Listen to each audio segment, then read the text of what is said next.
Irmãos, boa noite, a paz do Senhor para todos. A carta aos Romanos, capítulo 7.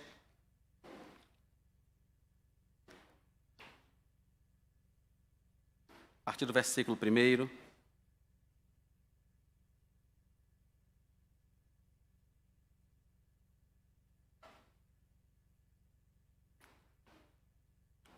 Nós vamos até o versículo 6.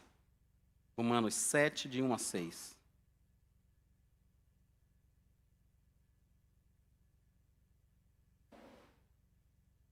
Diz assim o texto: Ou vocês não sabem, irmãos, pois falo aos que conhecem a lei, que a lei tem domínio sobre uma pessoa apenas quando ela está viva. Por exemplo, a mulher casada está ligada pela lei a seu marido, enquanto ele vive. Mas se o marido morrer, ela ficará livre da lei conjugal, de modo que será considerada adúltera se, enquanto o marido estiver vivo, ela se unir com outro homem. Mas se o marido morrer, ela estará livre da lei e não será adúltera se casar com outro homem. Assim, meus irmãos, também vocês morreram para a lei por meio do corpo de Cristo, para que pertençam a outro, a saber, aquele que ressuscitou dentre os mortos, a fim de que frutifiquemos para Deus. Porque, quando vivíamos segundo a carne, as paixões pecaminosas despertadas pela lei operavam em nossos membros, a fim de frutificarem para a morte. Agora, porém, estamos livres da lei, pois morremos para aquilo a que estávamos sujeitos, para que sirvamos de maneira nova, segundo o Espírito, e não da maneira antiga, segundo a letra.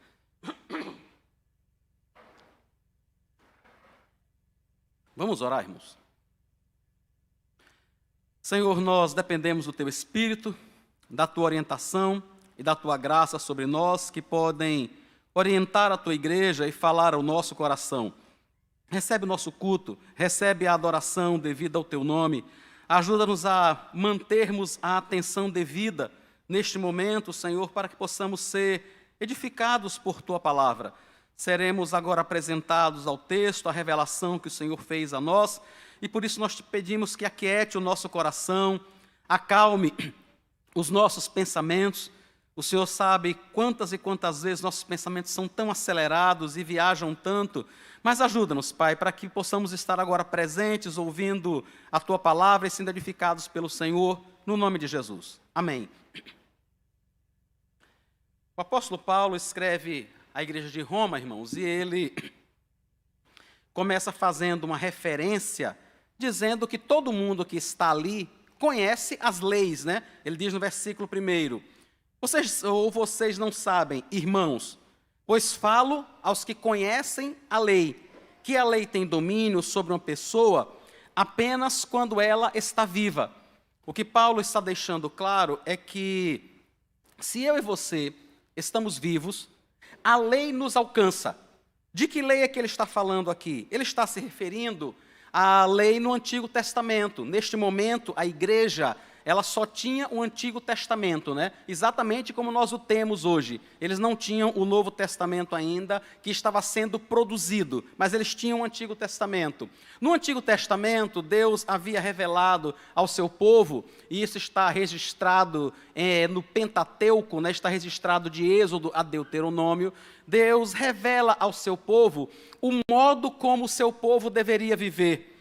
É interessante, irmãos, perceber o cuidado de Deus para com todo o seu povo. Quando aquele povo sai do Egito, após 430 anos vivendo no Egito, eles passam mais 40 anos caminhando pelo deserto, então eles chegam a Canaã, eles chegam à terra que o Senhor havia prometido. E Deus, através de Moisés, estabelece leis civis, estabelece como eles deveriam regular a relação de uma pessoa com a outra. Se você for comprar um animal, você deve negociar desta forma. Se você está devendo a alguém, você deve pagar daquela outra. Se você comete um assassinato sem querer, foi algo culposo, você pode ir para a cidade de refúgio. Então Deus estabeleceu regras e leis para que as pessoas, o seu povo, pudesse viver em comunidade. Essa era a lei civil de Israel, que estava começando ali e que no decorrer dos anos vai amadurecendo. Parte dessa lei também expressa o modo como Deus deveria ser adorado. É o que nós chamamos de lei cerimonial. Essa lei dizia, por exemplo, que você deveria construir um altar não com pedras polidas, mas com pedras naturais. Essa lei também dizia que você deveria ter todo cuidado quando você fosse subir a um altar desse, que era de pedras e que era alto. Você deveria ter todo cuidado para que a sua roupa de baixo não fosse exposta. Veja que interessante.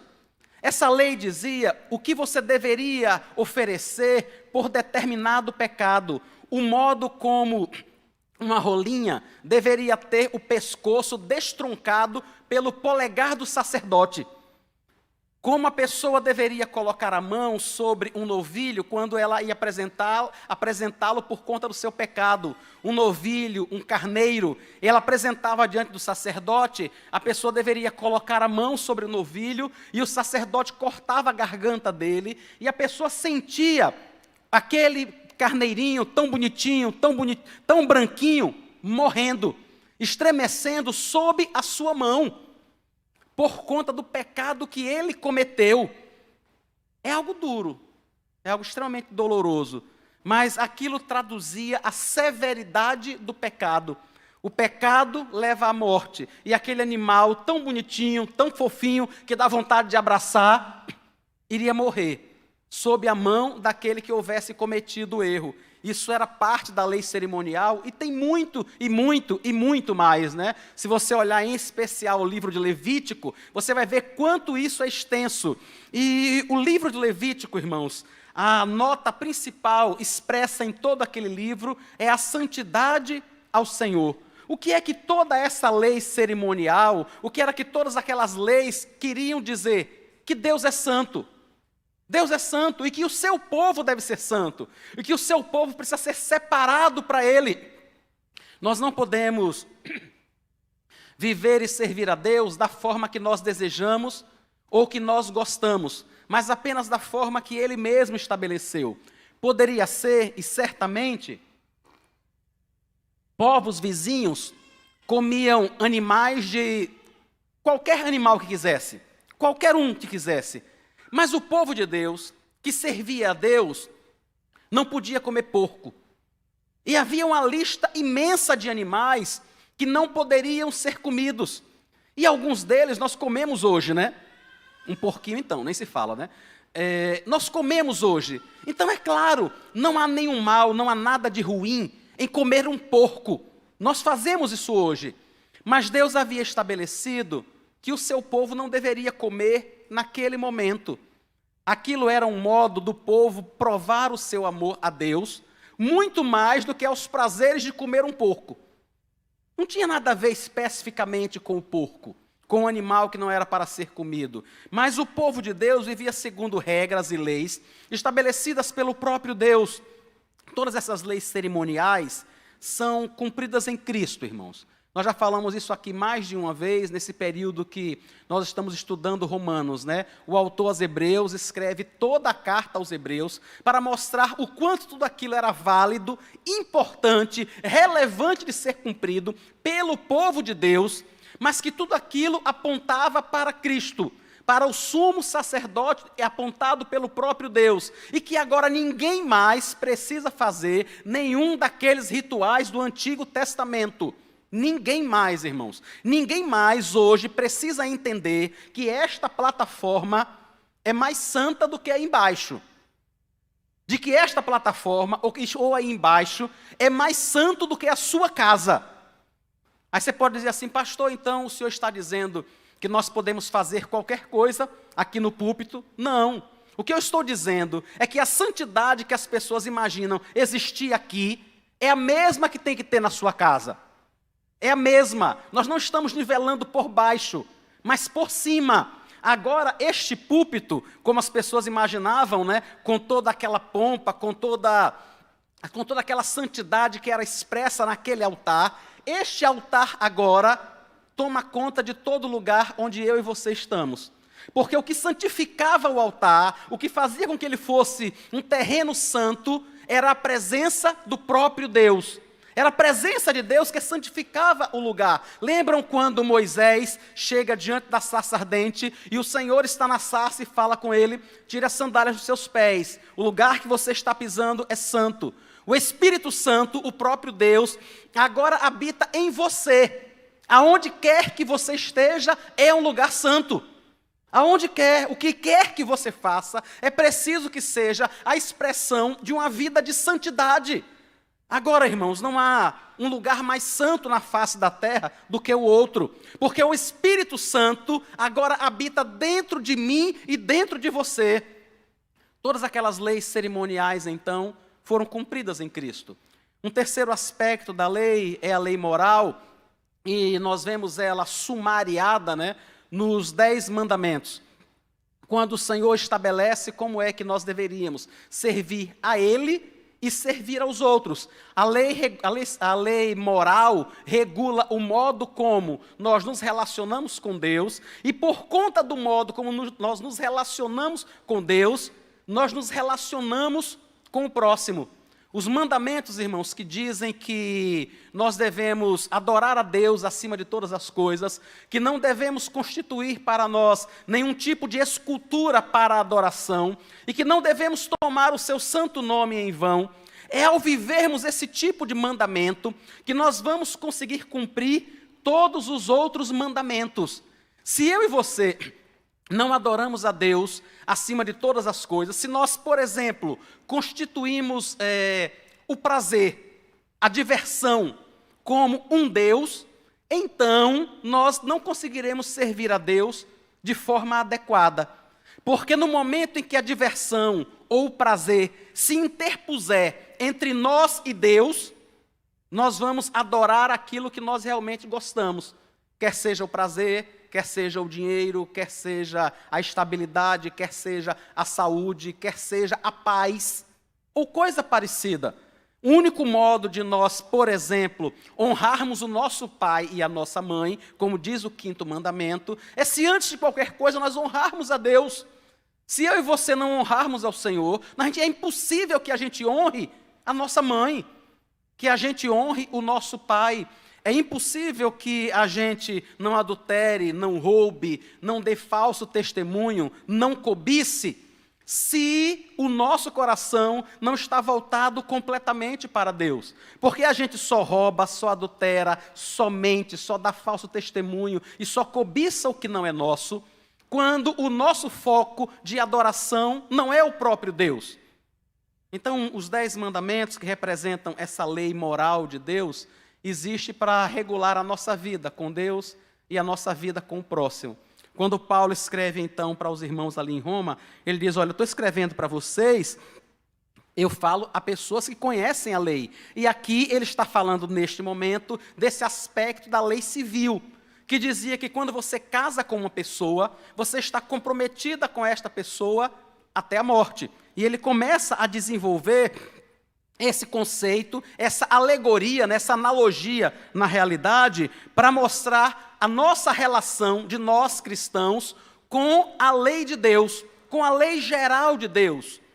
Veja o que ele diz então. Por exemplo, aí no versículo 2, Por exemplo, a mulher casada está ligada a seu marido enquanto ele vive. Mas se o marido morrer, ela ficará livre da lei conjugal. Então, se o versículo 1 diz que enquanto nós estamos vivos, nós estamos ligados a uma lei, eu e você não podemos fugir daquilo que é a lei de Deus sobre a nossa vida.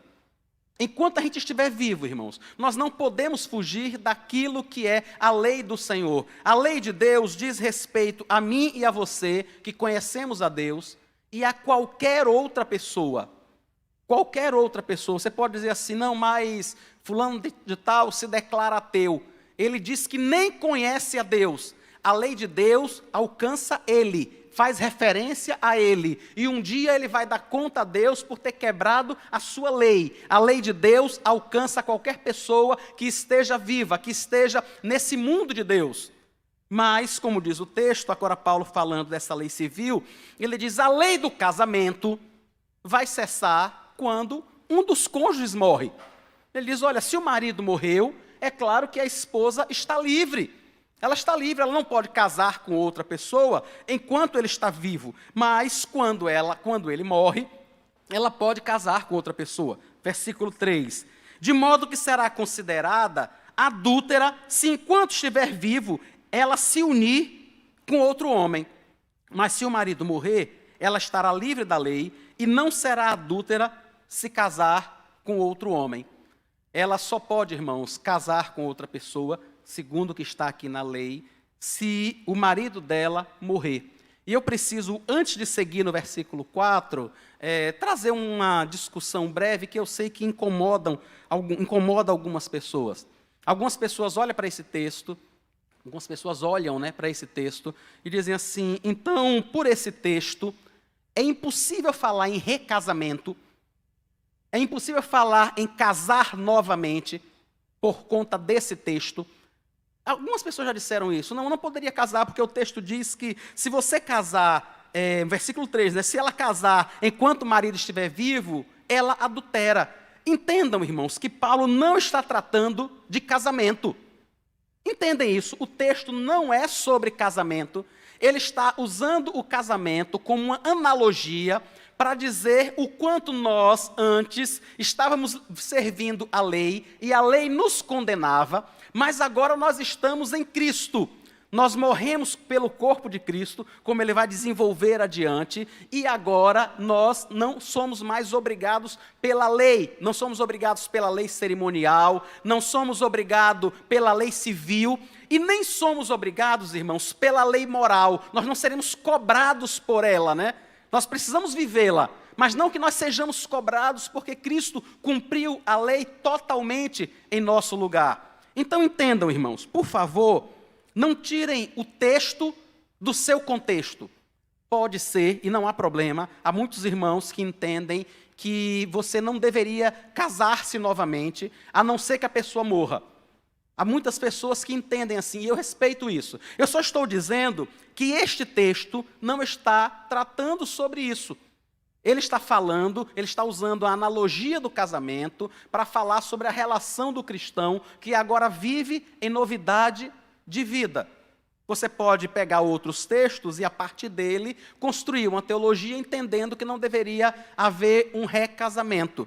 Eu entendo, eu particularmente, e não sozinho, né? Esse conhecimento não foi criado, produzido por mim, mas, como costuma se dizer em teologia, eu estou sobre o ombro de outras pessoas, né? Que construíram isso. Eu entendo que há possibilidade, sim. Paulo chega a dizer que você não é obrigado a viver com uma pessoa que ela não quer viver com você.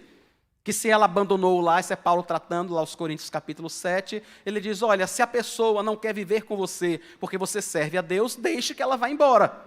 Deixe que ela vá. O Senhor Jesus disse que se uma pessoa não se separar por conta do adultério apenas, que ela estaria cometendo pecado. Ela diz: olha, agora se você se separa por conta de algo legítimo, se a outra pessoa realmente lhe traiu, você pode se separar. É óbvio que se você pode se separar, é claro que você pode contrair novo casamento. Você não está sendo punido pelo erro que o outro cometeu. Mas isso é para um outro momento, é para uma outra discussão. Eu só queria dizer aos irmãos que esse texto não está falando sobre casamento. Não está tentando regular o casamento entre os crentes. Está apenas usando a analogia para mostrar para nós. Então não pegue o texto para fazer esse tipo de coisa, para dizer assim, não, ninguém pode casar, porque Paulo está dizendo aqui, Romanos 7, versículo 3, que se ela casar com alguém enquanto o marido estiver vivo, que ela vai ser uma adúltera. A partir do versículo 4, então, Paulo começa a tratar exatamente do que ele quer fazer. Ele agora começa a aplicar a sua analogia. Qual é a aplicação? Assim, meus irmãos, também vocês morreram para a lei, por meio do corpo de Cristo, para que pertençam a outro, a saber, aquele que ressuscitou dentre os mortos, a fim de que frutifiquemos para Deus. Vejam que é interessante que Paulo agora inverte o lado de quem morre, né? Ele está falando assim, olha, se o marido morrer, a esposa está livre. Aqui nós percebemos claramente que ele se refere à esposa como sendo a noiva de Cristo, como sendo a noiva do Senhor. O marido é a lei, né? E ele está dizendo, olha, quando o marido morre, você fica livre da lei do marido, você pode casar com outro. Mas o que Paulo faz agora no versículo 4 é inverter o que ele tinha falado nos versículos anteriores. Antes ele vinha falando que o fim da lei se daria com a morte do marido. Agora ele diz, mas quem morreu na realidade foi a esposa. Quando ela morreu, então ela ficou livre da lei. Por que irmãos, que ele está deixando claro aqui que quem morreu foi a esposa, se ele faz a comparação do marido sendo a lei? Porque a lei não morreu. Porque a lei não passou. Porque nada dela passou. Porque ainda há sobre mim e sobre você a exigência de que nós vivamos essa lei do Senhor para a nossa vida, essa lei moral. Nós ainda precisamos cumpri-la. Mas nós não conseguimos fazer isso, irmãos. Nós não conseguimos fazer isso completamente. Eu e você não conseguimos cumprir toda a lei moral, como também não conseguiríamos cumprir toda a lei civil, não conseguiríamos cumprir toda a lei cerimonial, porque nós somos pecadores, a gente não consegue cumprir tudo isso. Ele vai dizer no versículo 6, vai chamar essa lei de letra, né? Ele diz, agora nós vivemos em uma novidade de vida, em uma maneira nova de viver, diferente daquela maneira antiga, que era a letra da lei, aquilo que estava escrito. Nós não tínhamos condições de cumprir esta lei. E aquele que não cumpre a lei, ele está morto. Lembra que o último versículo que nós vimos na semana passada diz assim, o salário do pecado é a morte. O que é o pecado? A transgressão da lei. A quebra da lei é o pecado. O salário do pecado é a morte. Logo, eu e você morremos. Eu e você não podemos ser cobrados pela lei, porque nós estamos mortos para ela. Sem tentar cumprir a lei, nós não vamos conseguir de jeito nenhum. Então nós estaríamos perdidos? Diz Paulo, não. Nós agora estamos ligados a Cristo. Nós morremos com Ele e ressuscitamos com Ele. É com Ele que nós estamos agora. Ele é o nosso novo esposo. Paulo chega a falar dessa morte da lei, quando ele escreve aos Gálatas, capítulo 2, versículo 19. Ele diz assim, porque eu, mediante a própria lei, morri para a lei, a fim de viver para Deus. Estou crucificado com Cristo. Gálatas 2,19. Ele se vê como realmente um morto para aquela lei. Ele não tinha condições de cumpri-la. Isso é porque a lei é ruim, irmãos? Não, não é. No próximo domingo, o pastor Danilo vai desenvolver o restante do texto, a partir do versículo 7, e apresentar praticamente uma defesa da lei, né? Mostrar que, na realidade, o problema não está na lei. O problema está em mim e em você, que não temos condições de cumpri-la. Porque nós fomos afetados pelo pecado. Então a lei é pura, a lei é santa, a lei é boa, mas nós não. Nós não temos condições de fazer isso. Então o que é que Cristo faz? É Ele que morre por nós e nós morremos com Ele. Morrendo com Cristo, não há mais o que se exigir de nós. Como a lei vai nos alcançar se nós morremos com Cristo? Mas se nós morrermos e apenas ficarmos mortos, irmãos, a vida acabou para nós.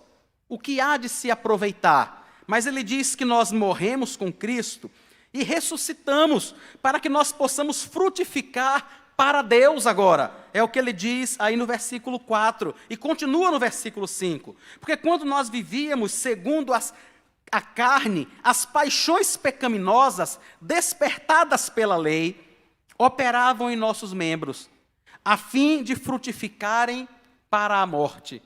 Irmãos, é interessante o quanto a existência de uma lei parece que nos tenta, parece que nos convida a fazer o contrário. Não é? Não tem pessoas que, inclusive, dizem assim, não, eu vou usar de uma psicologia reversa. Eu vou dizer a você que não é para você fazer, para ver se você faz. Vocês já viram gente dizer isso? Por que a gente fala isso? Eu vou dizer para você não fazer, para ver se você faz. Porque nós sabemos como nós somos. Parece que quando alguém diz alguma coisa que tem que ser feito, aí a gente não quer fazer. Se ninguém dissesse nada, se não impusesse a obrigação, se ninguém cobrasse, não, você tem que fazer dessa forma, talvez a gente até fizesse. Talvez até fizesse, né? Mas quando alguém diz assim, você tem que fazer, rapaz, dentro de nós parece que alguma coisa se levanta, alguma coisa muda, a gente se contorce. Nós somos rebeldes, irmãos. Desde que os nossos primeiros pais no Éden fizeram isso, pecaram, transgrediram a lei de Deus, o Senhor disse, olha, não coma do fruto dessa árvore. E eles comeram. Desde que isso aconteceu, nós somos assim. Nós somos tentados a quebrar a lei. Se alguém diz não faça, a gente já tem vontade de fazer. Algumas pessoas, certamente vocês já ouviram isso também, né? Algumas pessoas já disseram que o melhor namoro é o escondido. É quando ninguém sabe, é quando ninguém descobriu, é quando não pode, e as pessoas namoram escondido. Ah, não, agora já sabe, agora não tem mais graça. Porque as pessoas são assim, elas são naturalmente rebeldes. Eu, você e qualquer outra pessoa quer se comportar desta forma. A lei provoca isso em nós.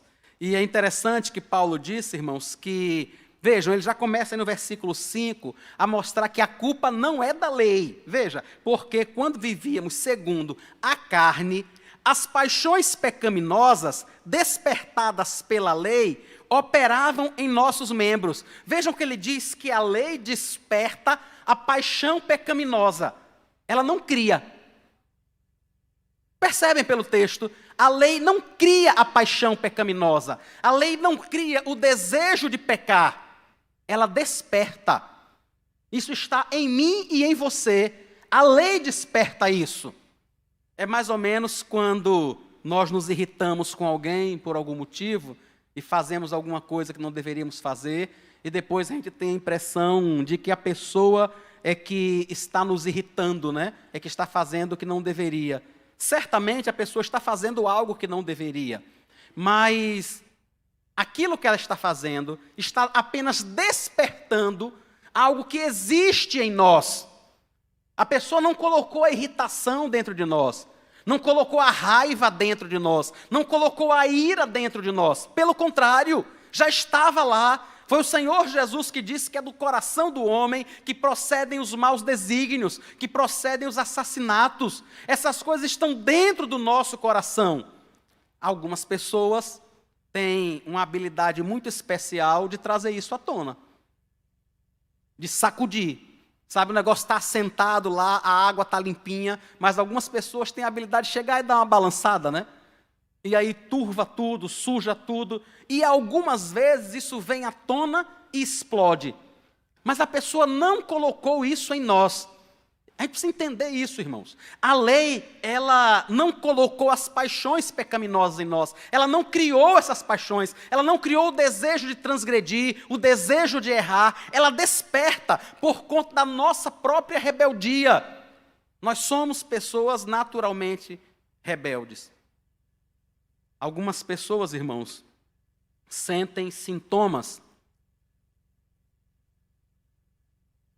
até físicos, quando têm vontade de fazer alguma coisa. Quando, por exemplo, é despertada de alguma forma, pronto, a pessoa que sabe que já comeu o que deveria. Já está bom, já é suficiente. Mas aí alguém chega com uma sobremesa maravilhosa, com um prato diferente.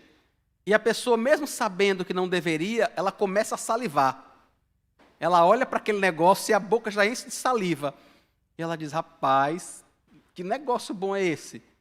Ou quando alguém diz algo que nos ofende, e a depender do que foi dito, a depender da ofensa, a depender do como a gente se sente com relação àquilo, a gente algumas vezes sente o corpo tremer.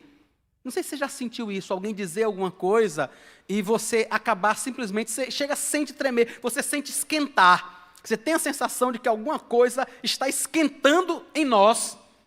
É assim que nós somos, rebeldes, pecadores, preparados para a guerra, preparados para lutar. Ao menor sinal de desaforo, ao menor sinal de que existe uma lei que não deve ser quebrada, a gente simplesmente quer se impor, quer se levantar e dizer, não, não é assim não, não é assim não. Tem uma fase que a coisa que a criança mais sabe dizer, e às vezes a gente pensa que é a única, é não, né? Não tem, parece que a primeira coisa que ela aprende na vida é a dizer não. E em determinado momento só sabe dizer isso. É tudo não, é tudo não. Ela não aprende sim. Não tem uma fase que ela só diz sim. Ela não aprende a ficar sim, sim, não, é não o tempo todo. Nós somos assim. Se há algo que é imposto sobre nós, a gente quer passar por cima. A gente não quer fazer aquilo que deve ser feito. E quando a gente faz, irmãos, diz ele ainda no versículo 5, qual é o fruto dessas coisas? Ele está confirmando o que está no capítulo 6, no versículo 23. Né? Veja, o capítulo 7, o final do versículo 5. A fim de frutificarem para a morte. Vejam, quando a lei é imposta, existe, ela nos é apresentada, e nós nos rebelamos contra ela, temos desejo de quebrar, de passar por cima, o que é que a gente faz? A gente frutifica para a morte. É o que ele está dizendo no capítulo 6, versículo 23. O salário do pecado é a morte. A quebra dessa lei, irmãos, ela pode ser até prazerosa por pouquíssimos segundos, por pouco tempo, por bem pouco tempo mesmo, mas logo após a pessoa vai sentir na pele as consequências daquilo que ele fez. Nós estamos estudando o segundo livro de Samuel, às terças-feiras, e nós vimos um homem chamado Amnon que violentou sua irmã, sua meia-irmã, né, Tamar. E ele se dizia tão apaixonado por ela, antes de possuí-la, ele se dizia tão apaixonado que ele se sentia doente. Pense de tão apaixonado que ele se sentia. Ele se junta com outro filho de Belial, montam um plano para violentar a moça, e depois que ele consegue isso, o texto diz que agora o sentimento de repulsa que ele tinha por ela era muito maior do que o amor que existia antes. Nunca existiu amor, irmãos. Nunca existiu amor, em momento nenhum. Amnon simplesmente estava tendo desejos por aquela moça, e ele entendia que precisava tomá-la de qualquer jeito, precisava quebrar a lei, fazer aquilo que o coração dele mandava de qualquer jeito. E nós estamos vendo agora, no segundo livro de Samuel, todo o desenrolar dessa história. O irmão da moça, o Absalão, 2 anos depois, mata Amnon. Depois passa algum tempo desaparecido, agora está perseguindo Davi, e terça-feira Absalão vai morrer. Venham assistir. Nosso irmão MacGyver vai expor para a gente a morte de Absalão terça-feira. Tudo consequência desse sentimento no coração de Amnon. Eu preciso, eu quero, é ilegal ter essa moça, mas eu quero, eu preciso muito. Eu não consigo me conter de qualquer jeito. Algumas vezes, irmãos, a gente sente isso. Algumas vezes parece que dentro de nós alguma coisa fica fervendo para que a gente faça algo. A gente tem a sensação de que nós não vamos conseguir resistir. Que a gente não vai conseguir resistir. Não sei se você já viveu aquela experiência, você está dirigindo aqui e aí, de repente, o sinal fica amarelo. Amarelo quer dizer o quê, irmãos? Atenção. Então, assim, atenção, o próximo é o vermelho. Quando o sinal fica amarelo, qual seria o natural para a gente? Reduzir. Mas o que é que no nosso coração acontece? Eu vou pegar esse sinal, não vou perder não. Eu não vou perder esse sinal de jeito nenhum. Entende como é o nosso coração? Aquele sinal amarelo, a regra que diz que a gente vai ter que parar quando ficar no vermelho, foi ela que colocou aquilo dentro de nós? Não! Nós é que somos assim, nós é que somos rebeldes. Parece que um sinal amarelo não é um aviso para que a gente reduza, é um convite para que a gente acelere. É um convite para que a gente ultrapasse, para que a gente se esforce, para que a gente tente fazer alguma coisa. Às vezes, irmãos, a gente vai ganhar 1 minuto. Às vezes não é nem mais que isso. Já aconteceu isso comigo algumas vezes, né? E algumas vezes eu já parei e fiquei marcando quanto tempo eu fiquei parado ali. Rapaz, parece uma eternidade, mas essa eternidade, na maioria das vezes, não passa de 1 minuto. Quando muito, chega a 1 minuto e meio. Sabiam disso? Parem uma hora dessa, num semáforo desse e marquem. Muitas vezes, quando demora muito, uma eternidade, foi 1 minuto e meio. Mas a gente, quando vê aquele sinal amarelo, a gente pensa assim, eu não vou passar, eu não vou perder de jeito nenhum. E algumas vezes, atravessando um sinal desse, a gente atropela um motoqueiro. Por quê? Porque as motos, irmãos, elas ficam numa faixa à frente dos carros, né?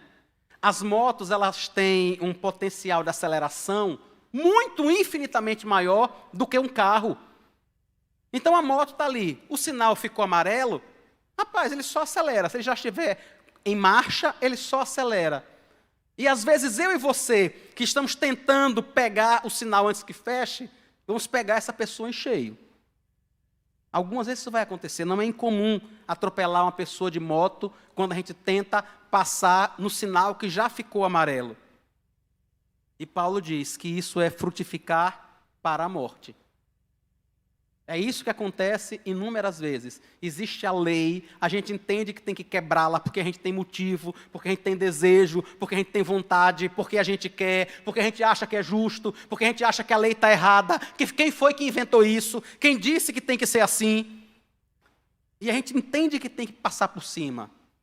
Mas Paulo lembra a gente, as consequências vão lhe seguir. As consequências vão lhe acompanhar se você quebrar a lei, se você desobedecer. Você vai frutificar para a morte.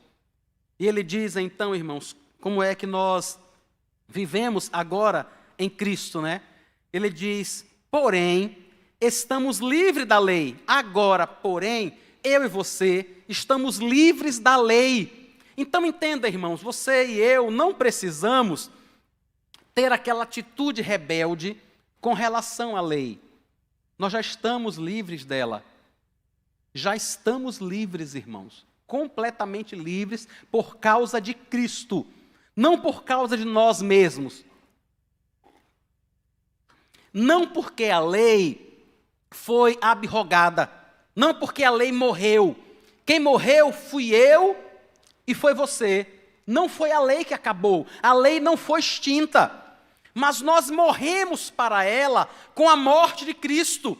Cristo cumpre toda a lei do Antigo Testamento. Cristo cumpriu tudo, irmãos. Tudo que você puder imaginar. E só para esclarecer, Cristo nunca teve vontade de fazer nada de errado.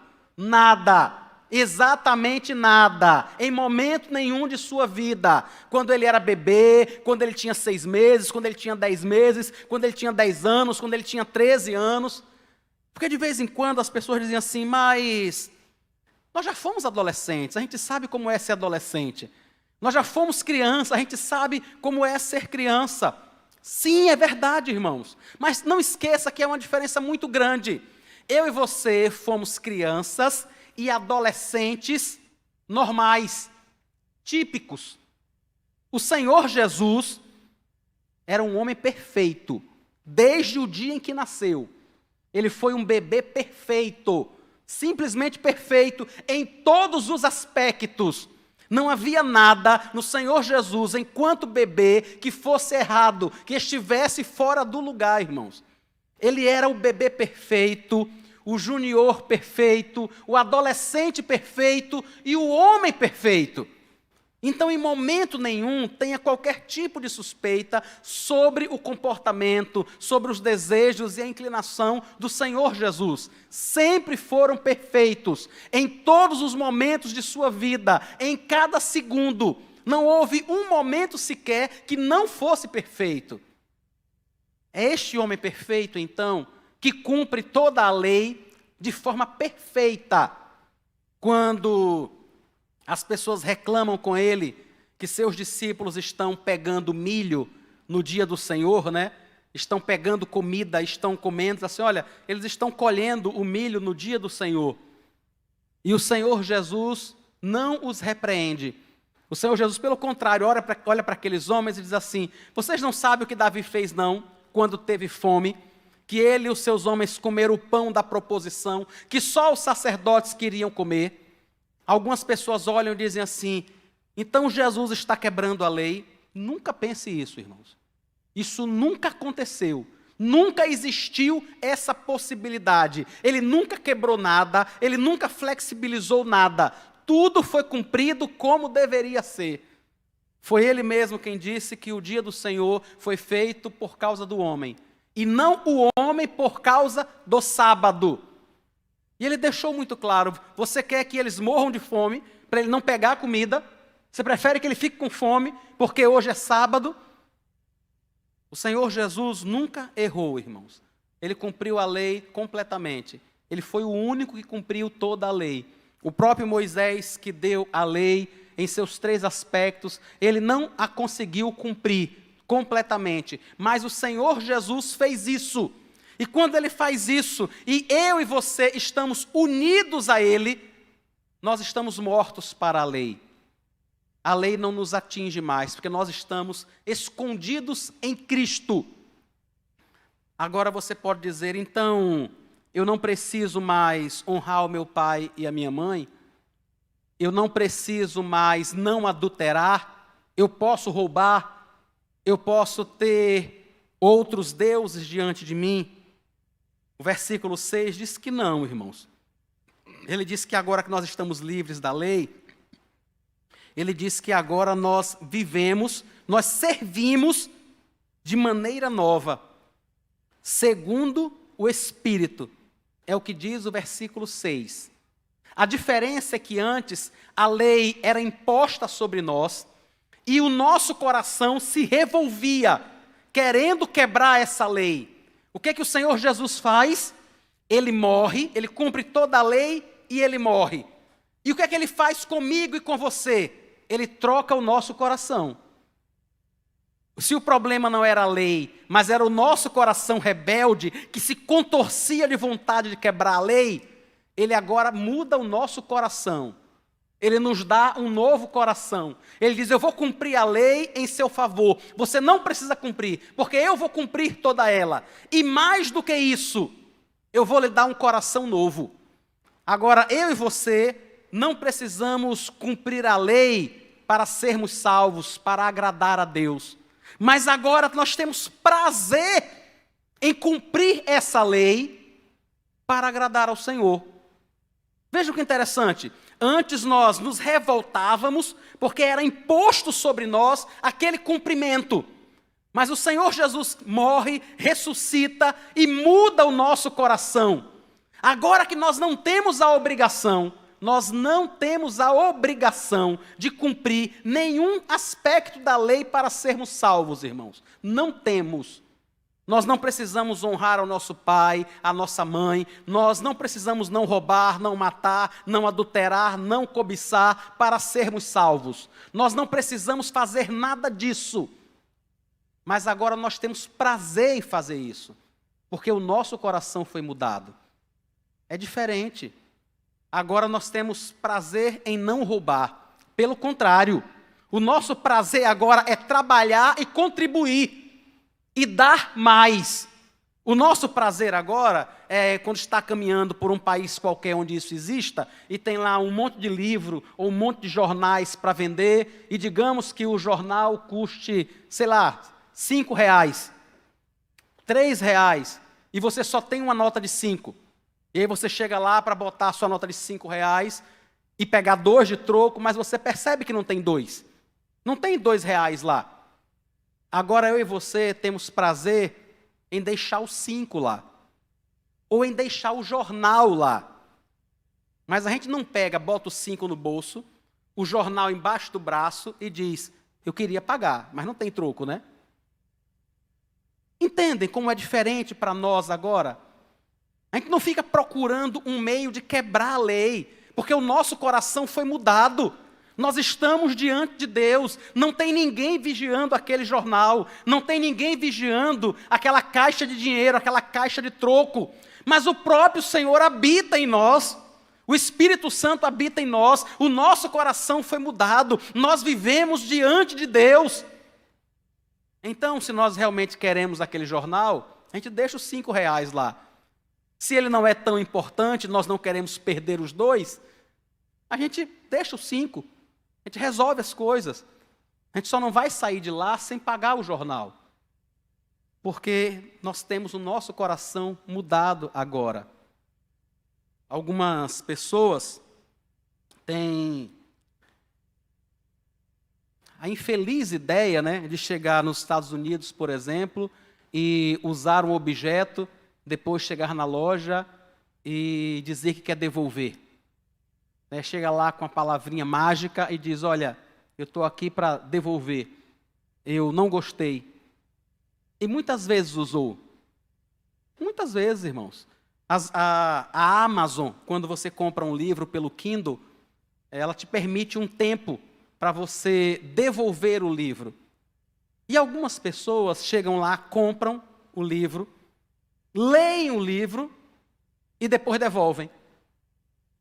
Ela já pegou o livro, já leu, aquele tempo ali foi suficiente para ela ler, ela devolve o livro.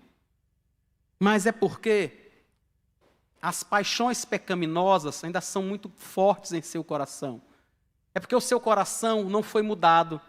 Então ela vive procurando uma brecha. Para que ela possa ter algum tipo de vantagem. Para que ela possa quebrar a lei sem ser pega. Mas não é assim. Não foi a Amazon que estabeleceu, não fui eu. Ela não disse que eu posso pegar o livro, ficar com ele 20 dias e depois devolver? Então eu vou pegar o livro, vou ficar 20 dias e depois eu devolvo. Porque essa pessoa não conhece a Deus. Essa pessoa não teve o seu coração mudado. Alguém que teve o seu coração mudado sabe que aquela empresa vive de lucros. Uma empresa existe para ganhar dinheiro, irmãos. Existe para ter lucros. Não existe para fazer favor. Não existe para fazer filantropia. Sabe que se ela te vender um produto, você precisa pagar por ele e ficar com ele. Se você pagou, se você fez uso, se você leu o livro todo, por que agora você vai devolver? Porque existe uma brecha legal. Entendem? Agora o nosso coração foi mudado. Antes a gente não conseguia, irmãos. Antes a lei dizia, olha, você pode devolver o livro. Beleza, eu vou comprar quando eu estiver de férias e aí, olha, leio e devolvo e fico com dinheiro. Li o livro e não perdi o dinheiro. Mas agora que o nosso coração foi mudado, que o Espírito Santo habita em nós, irmãos, nós não vivemos a caça de brechas para quebrar a lei, mas nós vivemos diante de Deus, pedindo ao Senhor que tenha misericórdia de nós. Pelo contrário, irmãos, pelo contrário, quando nós quebramos a lei de Deus, quando nós mentimos, roubamos, adulteramos, cobiçamos, adoramos a outra coisa que não seja a Deus, nós nos ajoelhamos diante dele e pedimos perdão. A gente se ajoelha e diz, Senhor, me perdoe, tenha misericórdia, me perdoe. Eu não deveria ter agido dessa forma, eu não deveria ter feito isso. Me dê da tua graça, continue a santificar a minha vida. É assim que eu e você vivemos agora. Não há problema nenhum com a lei, mas o problema estava em nós. E o Senhor Jesus resolveu isso ao mudar o meu e o seu coração.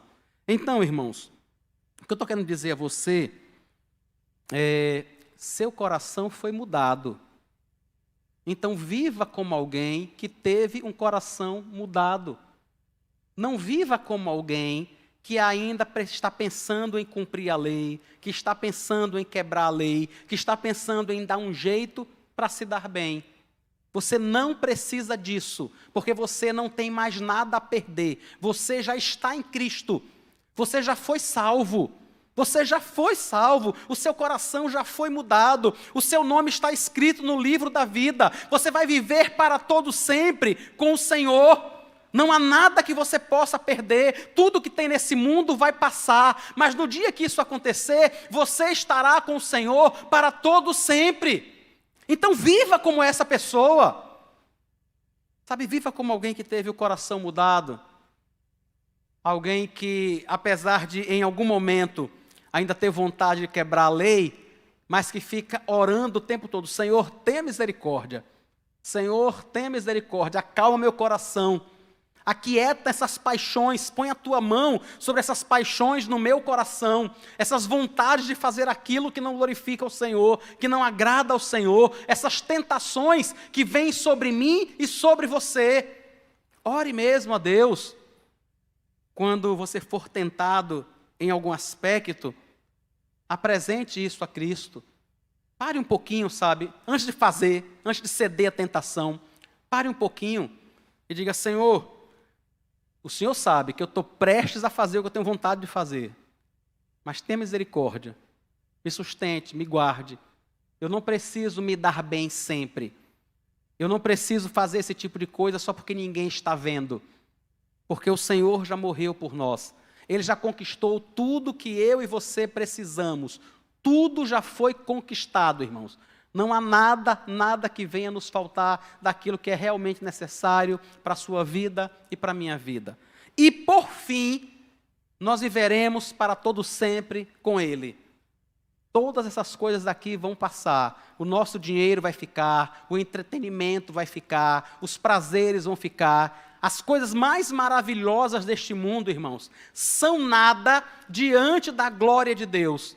Aquilo que eu e você achamos que pode ser mais vantajoso, mais benéfico, algo que nós queremos desfrutar neste mundo, nada disso se compara à vida diante de Deus. Algumas vezes nós pensamos: não, eu quero ir para o céu, mas deixa eu criar meus filhos primeiro, deixa eu ver meus netos primeiro, deixa eu cuidar do meu bebê que ainda é uma criança e precisa muito de mim. E é normal, irmãos, é normal pensar assim, é natural pensar assim. Eu só queria dizer a você que, se por algum acaso o Senhor lhe chamar a estar no céu, Ele vai cuidar do seu bebê. É Ele quem cuida, com você aqui ou sem você aqui. É Ele quem cuida, Ele já lhe deu todas as coisas, nesta vida e na próxima, para que eu e você possamos viver em novidade de vida, para que eu e você possamos viver como pessoas que tiveram um coração transformado. Que nós possamos viver assim, irmãos, para a glória e para o louvor do Senhor. Vamos orar e agradecer a Deus. Senhor Jesus, muito obrigado, porque o Senhor tem mudado o nosso coração, tem santificado a nossa vida. Muito obrigado porque o Senhor tem nos dado graça para vencer a tentação dia após dia, para o louvor do Teu nome, em qualquer aspecto que seja, para que o nome do Senhor seja glorificado. Queremos agradecer ao Senhor pelo modo como o Senhor tem cuidado da sua igreja, de cada um dos irmãos aqui presente, e pedir a Tua bênção, Senhor, pedir a Tua bênção sobre a nossa vida, que o Senhor continue a nos abençoar e a nos sustentar para o louvor do Teu nome. Eu quero orar ao Senhor também por aqueles que ainda não tiveram um encontro com o Senhor. Aqueles que podem estar aqui conosco nesta noite, mas que ainda não tiveram os seus corações mudados. Eu quero rogar ao Senhor que, no nome de Jesus, faça algo, Senhor, por eles. Eles vivem em constante rebeldia contra a lei do Senhor. Ó Deus, no nome de Jesus, muda o coração dessas pessoas, para o louvor do Teu nome. Traz salvação para elas, Deus, porque só o Senhor pode fazer isso. Nós agradecemos ao Senhor por tudo, Pai, no nome de Jesus. Amém.